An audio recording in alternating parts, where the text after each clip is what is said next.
In this lesson, we will look at the VOR system on the aircraft and see how to select a new VOR station and radial and perform an ABEAM check.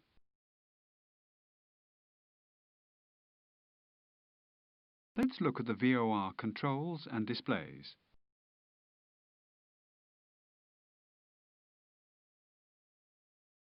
There are two VOR systems fitted as standard.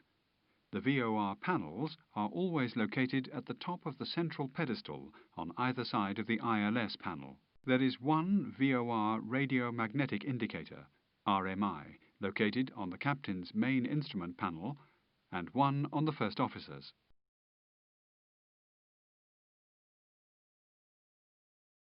On some aircraft, the VOR RMI is replaced by a radiomagnetic and direction indicator, RMDI. In the VOR position, the RMDI works in the same way as an RMI. Each pointer works independently on either VOR or ADF. VOR information is displayed on the ND in rose and arc modes as deviation bars and on the VOR RMIs or RMDIs.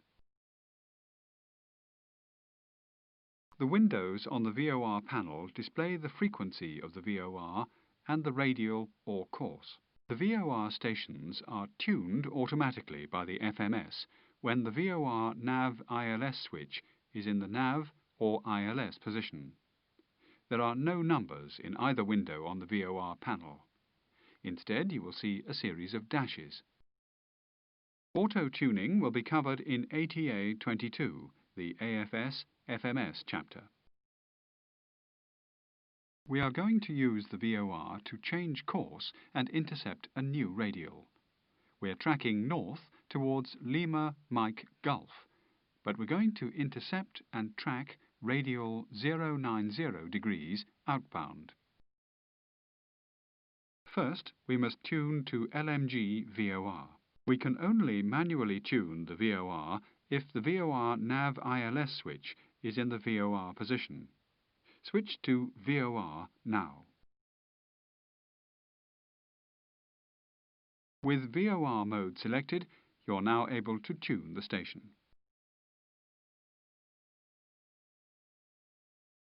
The station is tuned by the concentric knob on the left-hand side of the panel.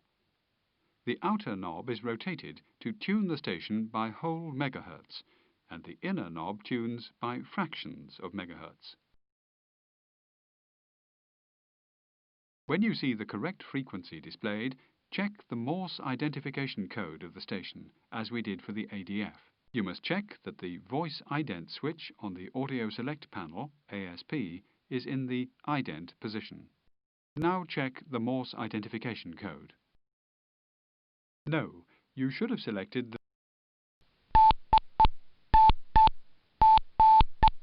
the Morse identification code confirms that you are correctly tuned to LMG. When the station has been tuned and the identification code checked, you set the course on the VOR panel. To do this, you use the concentric tuning knob on the right-hand side. Pushing in the inner knob will give the reciprocal course. Select the inner knob now. Notice that the course has changed by 180 degrees to the reciprocal.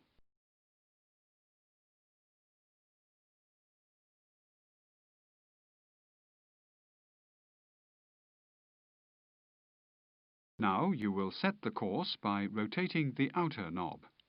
Select the forward arrow to see the course set. The course is set, so we can now navigate using the VOR. To intercept the radial, simply use the ND in rose mode. You must steer towards the deviation bar.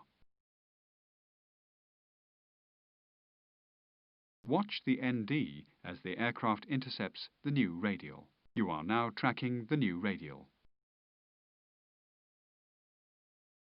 Now let's look at the second procedure, an ABEAM check.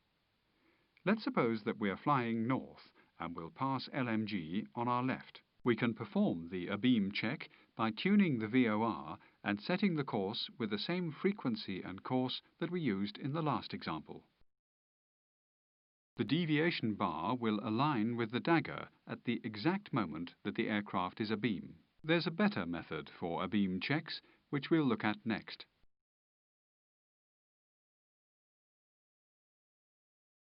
It's recommended that you perform abeam checks by using the conventional VOR RMI. This enables you to keep the ND in map mode. The RMI is a conventional instrument which shows both VOR 1 and 2. VOR 1 is represented by the thin dotted needle. VOR 1 has been set up. When the aircraft is abeam, the needle will be at exactly 9 o'clock, and the check is complete. The needle will be at 9 o'clock or 3 o'clock when you're abeam. This ends our look at the VOR. Select the forward arrow when you're ready to try the quiz.